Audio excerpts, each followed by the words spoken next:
안녕하십니까. 사이버 범죄 파헤치기 오박사입니다. 네, 오늘 좀 장소가 생소한 것 같죠? 예, 오늘은 제가 경남에, 경남경찰청 교육센터에서 강의를 하고 있습니다. 그래서 여기서 이제 유튜브 촬영을 하는데요.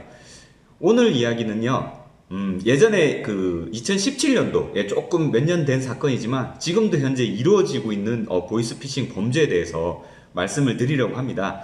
당시 할머니 한 분이 피싱을 당할 뻔 하셨는데 그 보이스피싱범을 잡은 일화가 있어요. 그래서 이제 상당히 좀 언론 이슈가 됐던 사건이 있는데요. 여기에서 이제 우리가 어떤 포인트를 하나 좀 알려드리려고 합니다.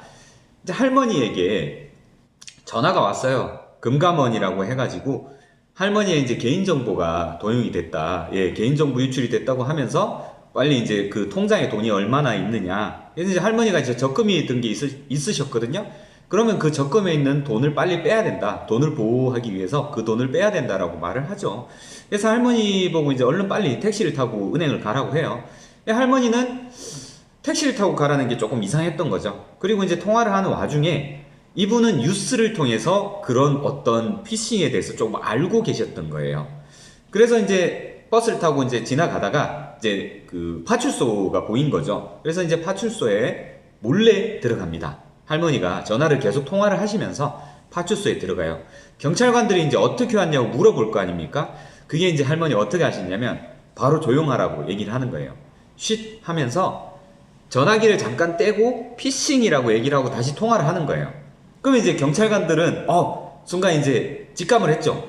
이거 보이스피싱이다. 그러면서 이제 할머니 보고 계속 통화를 하시라고 하고 이제 지능범죄 수사팀 형사들도 이제 왔어요. 그래서 할머니 보고 계속 이제 하라고 시키는 대로 하라고 해요. 그 이제 피싱범들이 은행 가서 돈을 찾으라고 합니다. 5만 원권으로 이렇게 돈을 찾으라고 해서 할머니가 은행이 이제 가셨어요. 직접 가시고 경찰관도 따라갔고 한 2만 원 그 정도만 출금을 하신 거죠. 그래서 이제 그 피싱범한테 그렇게 얘기를 합니다. 돈을 뽑았다. 그랬더니 여기서 이제 포인트가 하나 있습니다. 어떤 포인트냐면요. 피싱범들이 뭐라고 하냐면 그러면 그 뽑은 5만원권짜리 지폐가 있을 건데 거기 일련 번호가 있거든요. 네, 우리 신사임당 사진 밑에 일련 번호가 있는데 그 일련 번호 하나를 얘기해 달라고 얘기를 하는 겁니다. 난감하잖아요. 돈도 안 뽑았는데. 그런데 마침 우리 할머니 지갑에 5만원짜리가 2개가 있었어요. 그래서 할머니가요, 그 재치가 정말 대단하신 거죠. 그 5만원권 꺼내가지고 1년 번호를 불러준 겁니다. 그제서야 이 피싱범들은 안심을 해요. 안심을 하고 할머니에게 이제 이렇게 얘기를 합니다.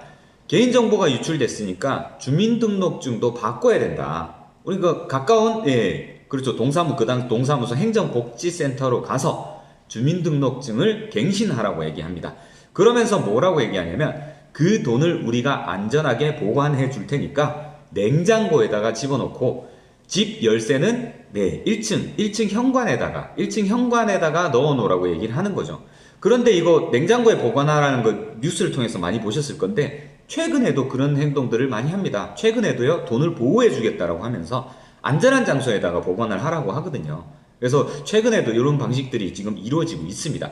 그래서 할머니가요, 그거 시키는 대로 하고 열쇠를 1층 현관, 그렇죠. 1층 우리 왜 우편물 박스 있죠? 거기다가 놓고 나가셨어요.